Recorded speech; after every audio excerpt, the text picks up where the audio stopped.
മാതാപിതാക്കളും സഹോദരങ്ങളും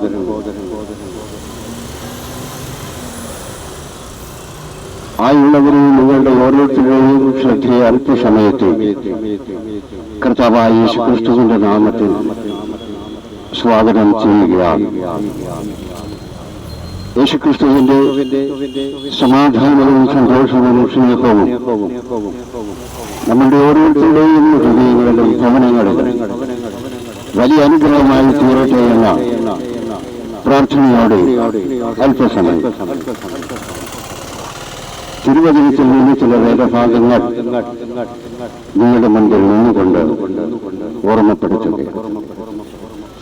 അപ്പോസ്തലന്മാരുടെ പ്രവൃത്തികൾ 1-ാം അധ്യായം അതിന്റെ 4-ാമത്തെ വാക്യം ഇപ്രകാരം പറയുകയാണ്: അവൻ അവരുമായി കൂടെയിരിക്കുമ്പോൾ അവരോട്, നിങ്ങൾ യെരൂശലേമിൽ നിന്ന് വാങ്ങിപ്പോകാതെ എന്നോട് കേട്ട പിതാവിന്റെ വാഗ്ദത്തത്തിനായി കാത്തിരിക്കണം എന്ന് യേശു ശിഷ്യന്മാരോട് പറയുവാൻ ഇടയായി. കാരണം യേശു ക്രൂശിക്കപ്പെടുവാൻ സമയമായിരിക്കുന്നു എന്നുള്ളത് യേശു അറിഞ്ഞുകൊണ്ട് തന്നെയാണ് തന്റെ ശിഷ്യന്മാരോട് പറഞ്ഞത്. പിതാവ് അവർക്ക് നൽകാമെന്ന് പറഞ്ഞിരിക്കുന്നതായ വാഗ്ദത്തം അത് മറ്റൊന്നുമായിരുന്നില്ല. യേശുക്രിസ്തു മുഖാന്തരം ഭൂമിയിലെ മനുഷ്യന് ലഭിക്കുവാനുള്ള പരിശുദ്ധാത്മാവ് തന്നെ. ആ പരിശുദ്ധാത്മാവിനെ നിങ്ങൾ പ്രാപിക്കണമെന്നുള്ളത്. കാരണം ഈ ലോകം നാം ഇപ്പോൾ കണ്ടുകൊണ്ടിരിക്കുകയാണ്. എത്രയോ രാജ്യങ്ങളിൽ സമാധാനമില്ലാതെ മനുഷ്യന്റെ ജീവൻ എപ്പോൾ നഷ്ടപ്പെട്ടു പോകുമെന്നറിയാതെ തന്നെ വളരെ ഭയത്തോടും വിറവിനോടും യാതൊരു സമാധാനവുമില്ലാതെ ജീവിക്കുന്ന രാജ്യങ്ങൾ എത്രയോ. അതുപോലെ തന്നെ മഹാരോഗങ്ങൾ നമ്മുടെ കേരളത്തെ സംബന്ധിച്ച് പറയുമ്പോൾ പുതിയ മദ്യത്തിന് പേര് നൽകിയാൽ അവർക്ക് നല്ല പാരിതോഷികം നൽകും എന്നാണ് വേണ്ടപ്പെട്ട ഇടത്തു നിന്നുള്ള അറിയിപ്പ്.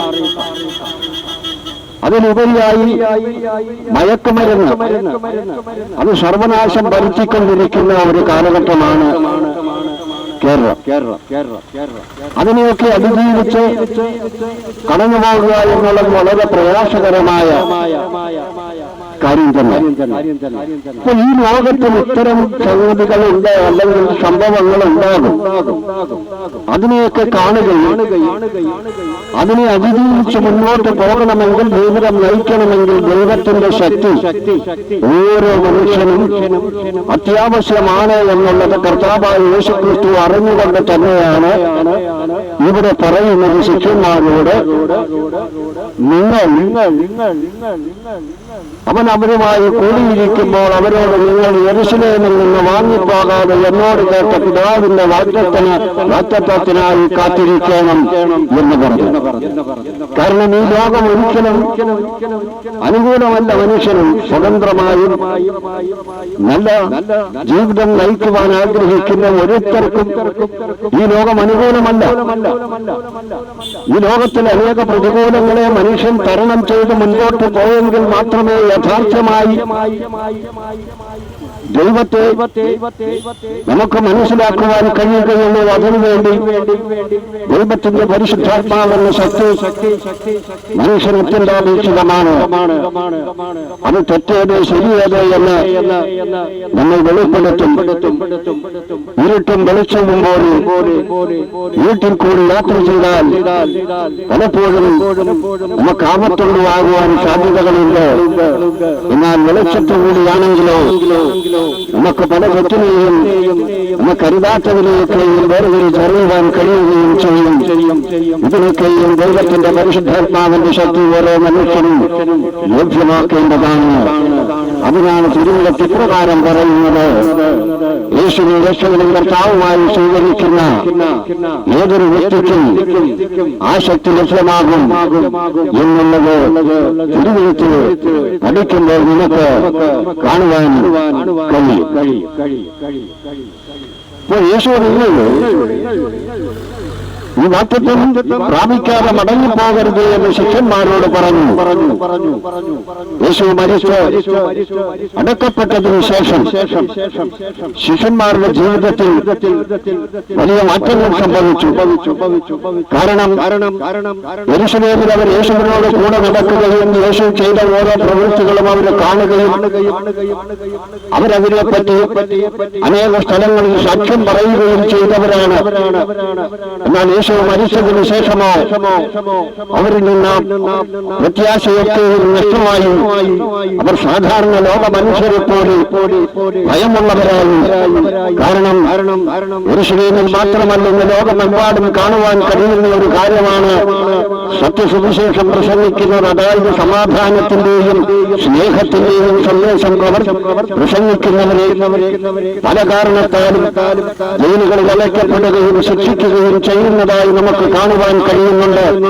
എന്നാൽ അവിടെ നടക്കുന്ന യാഥാർത്ഥ്യം അതല്ല.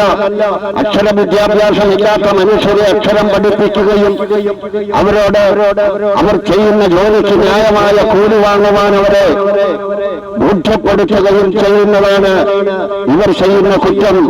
അതിനാണ് അവരെ മത പരിവർത്തനം എന്നൊക്കെ പറഞ്ഞ് ജയിലുകളിൽ അടയ്ക്കപ്പെടുന്നത് എന്നുള്ള യാഥാർത്ഥ്യം തിരിച്ചറിയേണ്ടത്. ഇതൊക്കെ തന്നെയാണ് യേശു പ്രസംഗിച്ചത്. അപ്പോൾ ഇതൊക്കെ ഈ ലോകത്ത് വിളിച്ചു പറയണമെങ്കിൽ ദൈവത്തിന്റെ പരിശുദ്ധാത്മാവിന്റെ ശക്തി നമുക്ക് അത്യാവശ്യം.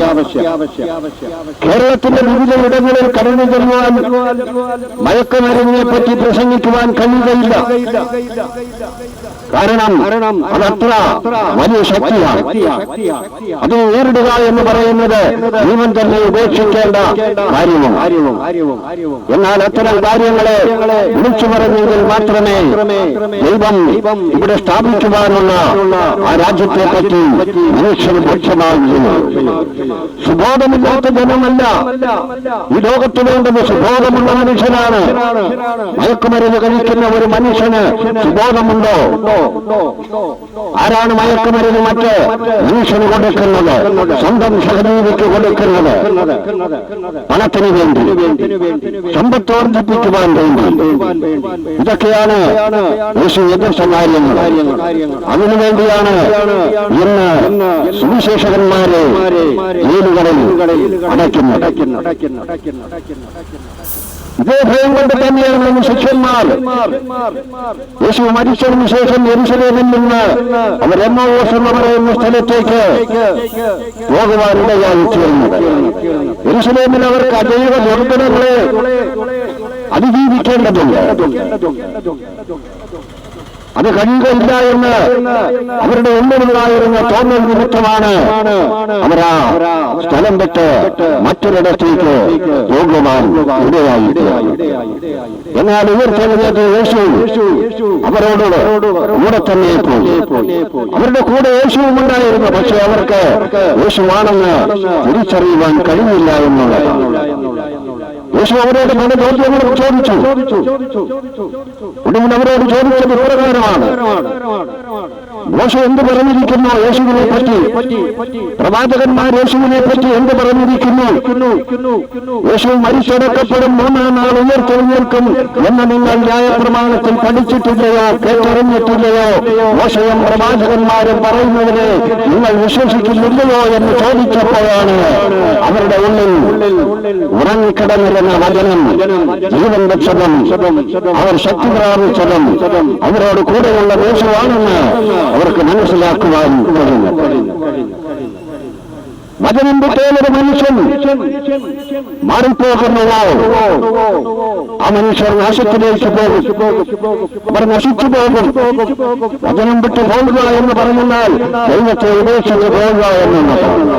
അതാണ് യോഹന്നാന്റെ സുവിശേഷം 1-ാം അധ്യായത്തിൽ ഇപ്രകാരം പറയുന്നുണ്ട്. ആദിയിൽ വചനം ഉണ്ടായിരുന്നു, വചനം ദൈവമായിരുന്നു, വചനം ദൈവത്തോട് കൂടി ആയിരുന്നു എന്ന്. പ്രിയമുള്ളവരെ, ഈ ലോകത്തെ നാം അതിജീവിക്കണമെങ്കിൽ തീർച്ചയായും ദൈവത്തിന്റെ ശക്തി നമുക്ക് അത്യാവശ്യം, തലമുറകൾക്ക് അത്യാവശ്യമാണ്. അതില്ലായെടുത്ത് അതിൻ്റെതായ ദോഷങ്ങളും സംഭവിച്ചുകൊണ്ട് ഇന്ന് ലോകത്ത് എവിടെയാണ് സമാധാനമുള്ളത്? ആർക്കാണ് പരസ്പര സ്നേഹമുള്ളത്? യേശു പറഞ്ഞു തമ്മിൽ തമ്മിൽ സ്നേഹിക്കണമെന്ന്. എന്നാൽ ഈ ലോകത്തിന്റെ ഗതി നാം മനസ്സിലാക്കുമ്പോൾ പരസ്പരം സ്നേഹമില്ല എന്നുള്ളതാണ്. സ്നേഹമുണ്ടായിരുന്നുവെങ്കിൽ ഈ ലോകം എത്രയോ നന്നാകുമായിരുന്നു. നാം മനസ്സിലാക്കണം, യേശു ഈ ലോകത്തേക്ക് കടന്നു വന്നത് ഈ ലോകത്തെ പരിഷ്കരിക്കുവാനല്ല, കുറച്ച് ചായമൊക്കെ തേച്ച് ഇവിടം കുറേയും കൂടി കാണുവാൻ ഭംഗിയുള്ളതാക്കുവാനല്ല വന്നത്. യേശു വന്ന് മാനവരാശിയുടെ പാപത്തിന്റെ പരിഹാരത്തിനു വേണ്ടി മാത്രമാണ്. തന്റെ ദൗത്യം പൂർത്തിയാക്കി കൽവരിയിലെ ക്രൂശിൽ രണ്ട് കള്ളന്മാരുടെ മധ്യത്തിൽ നാണിമേൽ തൂങ്ങപ്പെട്ട് മരിച്ചു, അടക്കപ്പെട്ടു, 3-ാം നാൾ ഉയർത്തെഴുന്നേറ്റ് സ്വർഗത്തിലേക്ക് യേശു കരയേറിപ്പോയി. എന്നാൽ യേശു എത്രകാലം പറയുവാനിടയായി, ഞാൻ വീണ്ടും വരും. ഇപ്പോൾ വരവിനെ പറ്റിയാണ് സംസാരിക്കേണ്ടത്. ഇന്ന് ലോക സംഭവങ്ങളെ നാം പഠിക്കുമ്പോൾ ലോക സംഭവങ്ങൾ നമ്മോട് വിളിച്ചു പറയുന്നത് യേശു കർത്താവ് വരാനായി അതിന്റെ ലക്ഷണങ്ങൾ സകലതും നാം കണ്ടുകൊണ്ടിരിക്കുകയാണ്. ആ യേശുവിനെ നമ്മുടെ ഹൃദയത്തിൽ രക്ഷകനും കർത്താവുമായി സ്വീകരിക്കുമ്പോൾ നാം ദൈവത്തിന്റെ മക്കളായി ദൈവം തന്റെ ജനത്തിന് നൽകുവാനുള്ള സകല അനുഗ്രഹങ്ങളും ഈ ഭൂമിയിൽ ജീവിതത്തിൽ നമുക്ക് പ്രാപിക്കുവാൻ കഴിയും. അത് ഒന്നാമത്തേതാണ് പ്രിയമുള്ളവരെ, സമാധാനവും സന്തോഷവും പരസ്പരം സ്നേഹവും. നാം ഏറ്റവും ബലപിടിപ്പുള്ള ഒരു കിടക്ക വാങ്ങി നല്ലതുപോലെ ഉറങ്ങുവാൻ, എന്നാൽ നമ്മുടെ മനസ്സിന് സമാധാനമില്ല എങ്കിൽ എത്ര വില കൂടിയ കിടക്കയാണെങ്കിലും നമുക്കുറങ്ങുവാൻ കഴിയുമെന്ന് തോന്നുന്നുണ്ടോ? എന്നാൽ കർത്താവായ യേശു നമ്മോട് കൂടെ നമ്മുടെ ഹൃദയത്തിൽ ജീവിച്ചിരിക്കുന്നുവെങ്കിൽ നാം നന്നായി ഉറങ്ങും എന്നുള്ളത് പത്രോസ് വെളിപ്പെടുത്തുക. പത്രോസിനെ കാരാഗൃഹത്തിലടച്ചു. പത്രോസിന്റെ കൂടെ ഉണ്ടായിരുന്ന വ്യക്തിയെ വധിച്ചു കളഞ്ഞു. പിറ്റേ ദിവസം പത്രോസിനെയും വധിക്കുവാൻ രാജാവ് കൽപ്പന പുറപ്പെടുവിച്ചിരിക്കുന്നു. എന്നാൽ ആ രാത്രിയിൽ പത്രോസ് സുഖമായി കിടന്നുറങ്ങി എന്ന് തിരുവചനം വായിക്കുമ്പോൾ നമുക്ക് മനസ്സിലാക്കുവാൻ കഴിയും. ദൈവത്തിന്റെ ദൂതൻ കാരാഗൃഹത്തിൽ ഇറങ്ങിച്ചെന്ന് പത്രോസിനെ തട്ടിയുണർത്തി എന്നാണ് പറയുന്നത്. അപ്പോൾ പൂർണ്ണമായും ആത്മാവും ജഡവും ഉറങ്ങിക്കിടന്ന ഒരവസ്ഥയിൽ നിന്നാണ് പത്രോസിനെ ദൂതൻ തട്ടിയുണർത്തിയത്. ഇതുപോലുള്ള ഏത് പ്രതികൂലങ്ങളെയും ഏത് തടസ്സങ്ങളെയും ഏത് ബന്ധനങ്ങളെയും ഏത് അധികാരങ്ങളെയും ദൈവത്തിന്റെ ആത്മാവ് അതിൽ നിന്നൊക്കെയും നമ്മെ വിടുവിക്കുകയും നമ്മെ രക്ഷിക്കുകയും ചെയ്യും. അതാണ് ഏറ്റവും വലിയ ദൈവികമായ അനുഗ്രഹം. ആ അനുഗ്രഹം നാം പ്രാപിക്കണമെങ്കിൽ നാം യേശുവിനെ രക്ഷകൻ കർത്താവുമായി സ്വീകരിക്കുക തന്നെ വേണം എന്നാണ് തിരുവനന്തപുരത്ത് പഠിപ്പിക്കുന്നത്. മാത്രവുമല്ല, മധ്യാകാശത്തിൽ കാഹളം ധരിക്കുമ്പോൾ യേശുക്രിസ്തുവിൽ വിശ്വസിച്ച് മരിച്ചവർ ഉയർത്തെഴുന്നേറ്റ് അവനോട് കൂടെ മധ്യാകാശത്തിൽ എടുക്കപ്പെടും. ജീവനോടെ ഇരിക്കുന്നവരോ രൂപാന്തരം പ്രാപിച്ച് അവനോട് ചേരുമെന്ന് തിരുവനന്തപുരം നമ്മെ ബോധ്യപ്പെടുത്തുന്നു. ആയതിനാൽ തിരുവചനം കേട്ട സകലരെയും ദൈവം അനുഗ്രഹിക്കട്ടെ. കർത്താവിന്റെ സമാധാനവും സന്തോഷവും സ്നേഹവും നിങ്ങളുടെ ഓരോരുത്തരുടെയും ഭവനങ്ങളിലും നിങ്ങളുടെ ഹൃദയങ്ങളിലും വസിക്കട്ടെ എന്ന പ്രാർത്ഥനയോടെ ഞാൻ എന്റെ വാക്കുകൾ ഇപ്പോൾ ഇവിടെ അവസാനിപ്പിക്കുന്നു.